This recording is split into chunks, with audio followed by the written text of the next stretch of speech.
तो आज मैं जिस मूवी को एक्सप्लेन करने वाला हूँ, इस मूवी का नाम है लव अटैक। और यार आज की कहानी बहुत ही ज्यादा प्यारी होने वाली है, क्योंकि इस कहानी में जो हमारा मेन कैरेक्टर होने वाला है वो क्लास की टॉपर को अपने प्यार में फंसाकर उसके मार्क्स कम करवाना चाहता है ताकि वो फर्स्ट आ सके। तो चलो यार विदाउट किसी देरी के इस कहानी को शुरू करते हैं। तो कहानी की शुरुआत में हम सियोंग जुन को देखते हैं, जिसके पिता एक बहुत बड़े बिजनेसमैन है और उनके पास बहुत ज्यादा पैसे हैं। और यहाँ पर उसके पिता ने सियोंग जुन को अंधा पैसा दे रखा होता है ताकि वो कितने भी पैसे खर्च करे, लेकिन बस वो क्लास में फर्स्ट आए। लेकिन हमें तो पता है कि अमीर बाप की बिगड़ी औलादों से पढ़ाई तो होती नहीं है।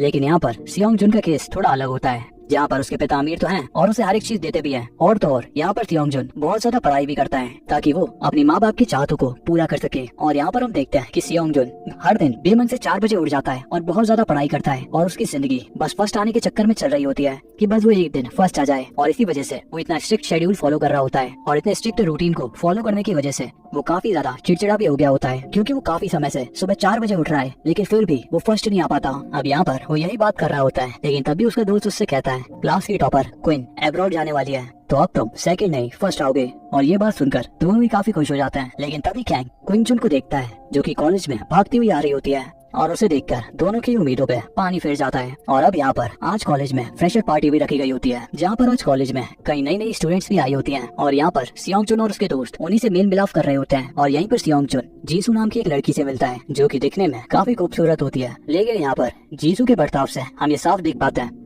कि वो बहुत ज्यादा अटेंशन की भूखी होती है और उसे ढेर सारा अटेंशन चाहिए होता है और वो अपनी बातों से काफी ज्यादा अटेंशन खींच रही होती है। अब बातों ही बातों में सभी लोग सियोंग जुन का मजाक उड़ाने लगते हैं और वो जीसू से कह रहे होते हैं कि ये सियोंग जुन ये हमेशा ही क्लास में सेकंड आता है और हमने तो इसका निकनेम सेकंड बेस्ट ही रख दिया है। अब ये सब सुनकर वो जीसू नाम की लड़की सियोंग जुन से कहने लगती है कि सियोंग जुन तुम्हें थोड़ी और मेहनत करनी चाहिए और तुम फिर फर्स्ट जरूर आओगे। और उसकी बातें सुनकर यहाँ पर सियोंग जुन काफी खुश हो जाता है और वो यहाँ पर इतना ज्यादा मोटिवेट हो चुका होता है कि वो सीधा यहाँ पर ये अनाउंस ही कर देता है कि मैं यहाँ पर सियोंग जुन ये कसम खाता हूँ कि अब मैं क्लास में फर्स्ट आकर दिखाऊंगा। लेकिन उसकी ये बात सुनकर उसके दोस्त उसका मजाक उड़ाने लगते हैं और वो कह रहे होते हैं कि मुझे तो इस पे पूरा भरोसा है कि ये फर्स्ट आ ही नहीं पाएगा। तब यहाँ पर सियोंग जुन उससे कहता है कि ऐसी बात नहीं है, मैं फर्स्ट आके रहूंगा। लेकिन तभी उसका दोस्त उससे कहता है तो ठीक है, अगर तू फर्स्ट नहीं आ पाया तो तू पूरे कॉलेज में हमेशा एक ही शर्ट पहन के घूमेगा जिसके पीछे लिखा होगा I am the second best. और यहाँ पर उन दोनों के बीच ही शर्त लग गई होती है और यहाँ पर उसकी ये बात को सोशल मीडिया पे भी डाल दिया जाता है। और अब उनकी बातों को पूरा कॉलेज जान गया होता है कि उनके बीच ऐसी शर्त लगी है। अब सियोंग जुन भाई ने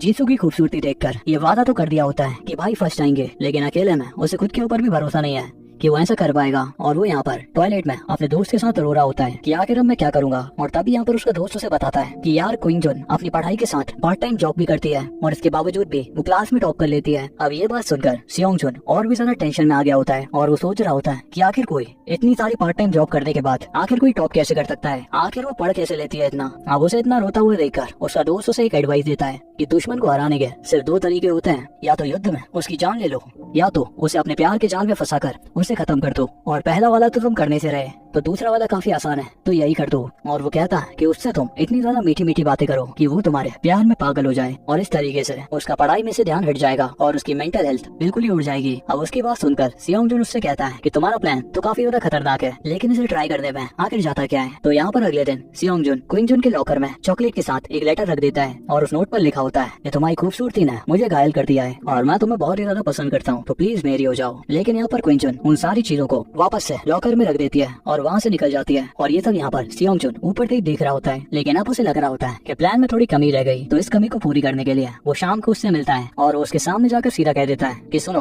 तुम मेरी गर्लफ्रेंड बन जाओ, तुम मुझे काफी पसंद हो। और वो यहाँ पर काफी ज्यादा रूड होता है, लेकिन उसकी ये बात सुनकर क्वीन जुन उसे एक झटके में हाँ कर देती है। अब ये तो सियोंग जुन ने सोचा ही नहीं था कि क्वीन इतनी जल्दी उससे हाँ कह देगी। और अब यहाँ पर उसे समझ नहीं आ रहा होता कि आखिर वो कहे तो क्या कहे। अब अगले दिन हम देखता है कि क्वीन की फ्रेंड उससे कह रही होती है क्या तुमने सच में सियोंग जुन को हाँ कर दिया, आखिर तुम्हें पता है वो क्या करना चाहता है। तब यहाँ पर क्वीन उसकी फ्रेंड से कहती है कि हाँ मुझे पता है वो क्या करना चाहता है, मैंने भी वो वीडियो देख ली है जिसमें उसने टॉप करने की कसम खाई है और वो मुझे ऐसी चालों में फंसाकर मेरी रैंक गिराना चाहता है, लेकिन मैंने भी उसे सही सबक नहीं सिखाया, तो मेरा नाम भी क्वीन नहीं। अब यहाँ पर हम देखते हैं कि सियोंग जुन भागते हुए अपने दोस्त के पास आता है और उससे कहता है क्वीन ने तो मेरी बात एक ही बार में मान ली। तब यहाँ पर उसका दोस्त भी कहता है कि भाई लगता है 52 की लड़की आपके प्यार में गिर गई। लेकिन अब यहाँ पर सियोंग जुन मामले को सीरियस होता देखकर काफी डर जाता है और वो यहाँ पर इस शर्त को खत्म करने का सोचता है। लेकिन तभी यहाँ पर उसका दोस्त कैंग उसे एक लड़के से मिलवाता है जो कि यहाँ पर काफी बुरी हालत में पड़ा होता है, क्योंकि यहाँ पर उसकी गर्लफ्रेंड ने उससे ब्रेकअप कर लिया होता है। और उसकी हालत देखकर सियोंग जुन सोचता है कि अगर मैंने एग्जाम से पहले उसके साथ ब्रेकअप कर लिया तो उसकी हालत भी कुछ ऐसी हो जाएगी। और यहाँ पर सियोंग जुन को आइडिया आता है और वो कहता है ये सही है कि मैं एग्जाम से 2 दिन पहले उससे ब्रेकअप कर लूंगा और फिर उसकी मेंटल हेल्थ का भी गेम बच जाएगा। अब इसके बाद आने वाले कुछ दिनों में सियोंग जुन क्वीन जहाँ पर पार्ट टाइम काम करती है वहाँ पर उससे मिलने जाता है और बस वो उसी के करीब आसपास घूमकर उसे स्टॉक करता हुआ पूरा दिन खत्म कर देता है और वो बिल्कुल उसके बॉयफ्रेंड की तरह बिहेव कर रहा होता है। और यार यहाँ पर देख लो, सियोंग जुन चला था क्वीन का ध्यान भटकाने के लिए, लेकिन अब उसका खुद का ध्यान भटक चुका है और अब वो पढ़ाई भी नहीं कर रहा है। और यहाँ पर वो दिन भर उसे घुमाने के बाद रात को उसे छोड़ने भी जाता है। और यहाँ पर देखते ही देखते वो दोनों अपने अपने सपने एक दूसरे से शेयर करने लगते हैं। और यहाँ पर सियोंग जुन ने क्वीन के हाथ पर एक निशान देखा और वो उसका हाथ पकड़ के उससे पूछ रहा होता है कि आखिर ये क्या है, लेकिन क्वीन को लगा कि वो उसे छेड़ रहा है, लेकिन क्वीन उसे परवर्ट कहकर उसे एक मुक्का मार देती है और वहाँ पर उसे अकेले छोड़कर वो वहाँ से चली जाती है। लेकिन सियोंग जुन कहता है कि अरे हम तो डेट पे थे ना, और हाथ पकड़ना तो काफी नॉर्मल होता है। लेकिन क्वीन जुन तो काफी ज्यादा शर्मा गई होती है और वो वहाँ से भाग जाती है। अब इसके बाद वो अगले दिन डेट पर गए होते हैं और वहाँ पर वो 3 घंटे एक साथ बिताते हैं, लेकिन फिर भी उनका रिश्ता थोड़ा भी आगे नहीं बढ़ा होता। और यहाँ पर सियोंग जुन सोच रहा होता है कि नहीं, इस तरीके से तो कुछ भी नहीं होने वाला और सब ऐसे ही चलता रहा तो ये ब्रेकअप के बाद भी इसकी मेंटल हेल्थ तो नहीं बिगड़ने वाली, तो मुझे कुछ तो करना पड़ेगा। तो तब यहाँ पर वो उसे एक सुनसान सी जगह पर ले जाता है और उसे पकड़ के किस करने की कोशिश करने लगता है। लेकिन यहाँ पर उससे तेज तो क्वीन जुन होती है जो कि उसे खुद पकड़कर उसे किस कर लेती है। और ये देखकर तो सियोंग जुन काफी ज्यादा शॉक्ड हो जाता है कि ये आखिर इतनी ज्यादा आगे कैसे बढ़ सकती है। लेकिन तभी इन्हें स्पीकर से आवाज आती है कि यहाँ पर कैमरास लगे हैं और यहाँ पर सब कुछ रिकॉर्ड हो रहा है, कि जो करना है रूम में जाकर करो। और ये सुनकर वो दोनों यहाँ से भाग निकलते हैं और अब घर जाते वक्त क्वीन जुन तो काफी नॉर्मल होती है, लेकिन सियोंग जुन तो काफी ज्यादा हिल गया होता है कि आखिर उसके साथ आखिर हुआ क्या। तभी यहाँ पर क्वीन जुन को कॉल आती है कि उसकी दादी हॉस्पिटल में है, लेकिन अभी तो बस जाने का टाइम भी नहीं हुआ। तो तब यहाँ पर सियोंग जुन कहता है कि मेरे पास कार है, मैं तुम्हें हॉस्पिटल छोड़ देता हूँ। जिसके बाद वो दोनों ही हॉस्पिटल आ जाते हैं और यहाँ पर क्वीन जुन अपनी दादी माँ से कहती है कि आप प्लीज अब काम मत किया करो, आप काफी ज्यादा ओल्ड हो गई हो। और यहाँ पर हमें पता चलता है कि क्वीन जुन के साथ बस उसकी दादी माँ ही है जो की गाँव में रहती है। और यहाँ पर क्वीन जुन उसे सियोंग से भी मिलवाती है और यहाँ पर उसकी दादी समझ जाती है कि ये दोनों एक दूसरे को पसंद करते हैं। तो तब यहाँ पर उसकी दादी माँ उससे कहती है कि इतनी रात हो गई है तो चलो मुझे अपने घर छोड़ दो। तो वो दोनों ही उसी रात उन्हें गाँव लेकर जाते हैं। और अब यहाँ पर इतनी रात होने की वजह से वो दोनों भी वहीं पर रुक जाते हैं और सियोंग तो काफी खुश हो गया होता है गाँव की सारी चीजों को देखकर। और इसके बाद वो अगले दिन सोकर सीधा 12 बजे उठता है। और यहाँ पर आज वो पहली बार 12 बजे सोकर उठा होता है, क्योंकि वो पढ़ाई के लिए रोजाना 4 बजे उठता था, लेकिन आज वो चैन की नींद सोया होता है। और यहाँ पर वो गाँव की हरियाली देखकर बहुत ही ज्यादा खुश महसूस कर रहा होता है। और यहाँ पर वो कह रहा होता है कि जब से मुझे होश आया है मैं हमेशा ही 4 बजे उठता हूँ, लेकिन आज पहली बार मैं चैन से सो पाया हूँ। और यहाँ पर वो क्वीन जुन से कहता है क्या मैं कुछ दिन और यहाँ पर रुक सकता हूँ, लेकिन क्वीन जुन कहती है कि नहीं, चुपचाप यहाँ से घर चले जाओ। लेकिन तभी क्वीन जुन की दादी माँ आती है और वो उससे कहती है कि बेटा तुम जितना दिन चाहो यहाँ पर रुक सकते हो। और इसके बाद वो दोपहर में तीनों ही मार्केट जाते हैं और यहाँ पर सियोंग जुन साइकिल के पीछे बैठकर क्वीन से ही साइकिल चलवा रहा होता है और वो इसी तरीके से पूरे गाँव में घूमते हैं और वो यहाँ पर नेचर वगैरह की फोटो भी ले रहे होते हैं। और तभी क्वीन जुन ने छुपके से सियोंग की फोटो भी ले ली होती है और वो उससे कहती है कि आज तुमने मजे से पीछे बैठकर मुझसे ही साइकिल चलवाई है, तो मैं बताऊंगी। तब यहाँ पर सियोंग कहता है कि हाँ मैंने ऐसा किया क्योंकि मुझे साइकिल चलाना नहीं आती, क्योंकि मेरे मॉम डैड ने सिर्फ मेरे से हमेशा पढ़ाई करवाई है और इसके अलावा मुझे कुछ नहीं आता। और इसी वजह से मैं इतना स्ट्रेस में रहता था कि मैं पागल होने लगा।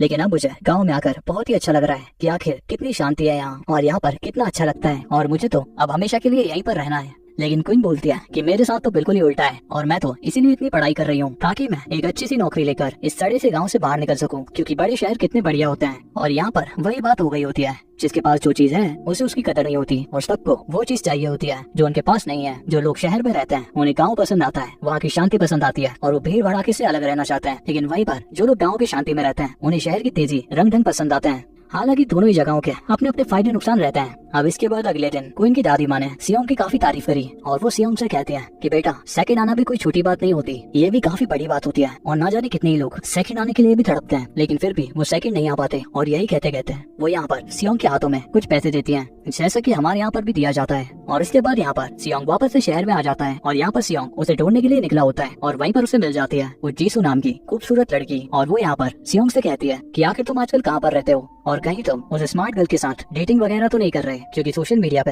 तुमने प्रोफाइल फोटो भी एकदम सेम लोकेशन पे लगाई है। तब सियोंग कहता है कि ऐसा कुछ भी नहीं है, लेकिन तभी वहाँ पर पीछे से क्वीन आती है और वो कहती है कि ये बिल्कुल सही कह रहा है, हम लोगों के बीच कुछ भी नहीं है। लेकिन अब यहाँ पर हम देखते हैं कि क्वीन जुन को नोज ब्लीड हो रही होती है। अब यहाँ पर सियोंग उससे कहता है कि आगे तुम्हें नोज ब्लीड क्यों हो रही है, तो क्वीन उसे बताती है कि शायद स्ट्रेस लेने की वजह से। और यहाँ पर सियोंग उसे ओवर टाइम काम करने के लिए मना करता है और इसके बाद सियोंग यहाँ पर अपने घर आ जाता है। लेकिन यहाँ पर उसके मॉम डैड काफी ज्यादा गुस्से में होते हैं और यहाँ पर वो उसके ऊपर चिल्लाना शुरू कर देते हैं कि आखिर तुम हमेशा सेकंड ही क्यों आते हो और आखिर तुम और पढ़ाई क्यों नहीं करते, और इसी तरीके से अगर चलता रहा तो तुम एक नंबर के निकम्मे हो जाओगे। और यहाँ पर वो उसे लूजर, स्टूपिड और बहुत कुछ कह रहे होते हैं और उसके पिता तो उससे सीधा कह देते हैं कि अगली बार तुम सेकंड आए तो तुम्हें सीधा मिलिट्री में भेजूंगा। अब ये सब सुनकर सियोंग वैसे ही डिप्रेस हो चुका था, तो अगले दिन वो अपने दोस्त के पास जाकर बैठता है। तब उसका दोस्त कैंग उसे बताता है कि देख भाई, अब एग्जाम आने वाला है और अपने प्लान को अंजाम देने का टाइम आ चुका है और अब बिल्कुल ये सही समय है तो उसे मेंटली उसकी ऐसी तैसी कर दे। लेकिन सियोंग को ये आइडिया बिल्कुल ही बेकार लगता है और वो उससे सीधा कह देता है कि मैं उससे ब्रेकअप नहीं करने वाला। और इतना कहने के बाद वो यहाँ पर क्वीन से मिलने चला जाता है। लेकिन यहाँ पर हम देखते हैं कि क्वीन उससे सीधा कह देती है कि चलो ब्रेकअप कर लेते हैं। तब सियोंग उससे पूछता है कि आखिर क्यों। तब क्वीन कहती है कि तुम मेरे लिए ठीक नहीं हो। और यहाँ पर सियोंग की मेंटल हेल्थ की तो ऐसी तैसी हो चुकी होती है और वो पूरी क्लास में बस उसी को घूरा जा रहा होता है। और क्लास से बाहर निकलने के बाद सियोंग उससे कहता है कि रुको प्लीज मेरी बात सुनो। लेकिन क्वीन उससे सीधा कह देती है कि देखो कि मुझे ऑलरेडी सब कुछ पता है कि तुमने मेरी रैंक नीचे करने के लिए मेरे साथ ये सारा गंदा गेम खेला था,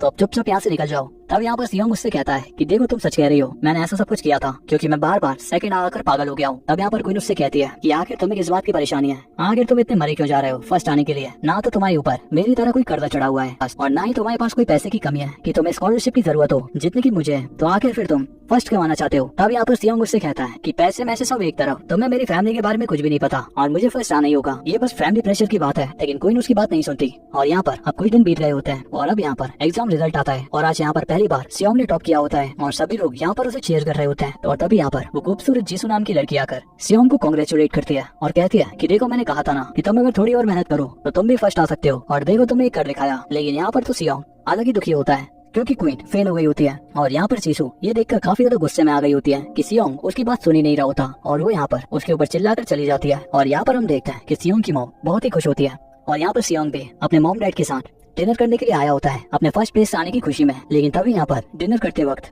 सियोंग के डैड उससे सीधा कह देते हैं कि फर्स्ट आकर तुमने कोई बड़ी चीज हासिल नहीं कर ली है और ये सब फर्स्ट आना कोई बड़ी चीज नहीं होती, और ज्यादा हवा में मत उड़ना, तुमने ज्यादा कोई तीर नहीं मार दिया, तुम अभी भी एक नंबर के इडियट हो जो आज इतने सालों बाद पहली बार फर्स्ट आ पाए। और यहाँ पर इतना फर्स्ट आने के बाद भी अपने फादर की ये बातें सुनकर कि उसने कुछ भी नहीं उखाड़ा, सियोंग समझ चुका होता है चाहे वो कुछ भी कर ले उसके पिता उससे कभी भी खुश नहीं होने वाले। तो इसीलिए वो यहाँ पर अपनी घड़ी कार्ड वगैरह सब निकाल कर अपने पिता से कहता है कि सेकंड प्लेस आना भी बहुत बड़ी चीज होती है और लोग मेरी जगह पर आने के लिए बहुत मेहनत करते हैं और अब मैं ऐसे ही ठीक हूँ। और इसके बाद वो यहाँ पर गाँव में वापस आता है उन दादी माँ के पास और उनका दिया हुआ वो नोट वापस करता है और वहाँ पर वो उनके सामने बहुत रोता है। और अगले ही पल वहाँ पर क्वीन जुन भी आ गई होती है और वहाँ पर उन दोनों ने काफी बातें की और आज रात सियोंग वहीं पर रुक जाता है। और अगले दिन वो यहाँ पर साइकिल चलाना भी सीखता है और कुछ दिनों बाद सियोंग ने अपना घर भी छोड़ दिया होता है और अब वो अकेले ही रहता है और स्कूल भी वो कार की जगह अब साइकिल से आता है। लेकिन अब उसकी जिंदगी में एकदम सुकून है और अब उसे किसी भी तरीके का प्रेशर नहीं होता कि अब उसे हमेशा फर्स्ट आना है। वो क्वीन जुन से भी ठीक ठीक पूछता है लेकिन क्वीन जुन को अभी भी उसके ऊपर भरोसा नहीं हो रहा होता। तो तब यहाँ पर क्लास के बाद सियोंग ने पूरे कॉलेज के सामने एक शर्ट पहनी जिसके ऊपर लिखा था आई लव यू क्वीन जुन, और उस शर्ट को पहनकर वो पूरे कॉलेज के सामने नाचने लगा और उसे इस तरीके से देखकर सभी उसका मजाक उड़ाने लग जाते हैं। लेकिन सियोंग को कोई भी फर्क नहीं पड़ता और यहाँ पर वो फ्लावर लाकर क्वीन को देता है और उससे कहता है कि प्लीज इसे एक्सेप्ट करो और क्वीन भी उसे एक्सेप्ट कर लेती है। और एंड में हम देखते हैं कि वो दोनों एक दूसरे का हाथ पकड़कर वहाँ से भाग जाते हैं और यहीं पर ये कहानी भी खत्म हो जाती है। तो कैसी लगी ये कहानी कमेंट में जरूर बताना। मैं मिलता हूँ आपसे एक और नई कहानी के साथ, तब तक के लिए गुड बाय।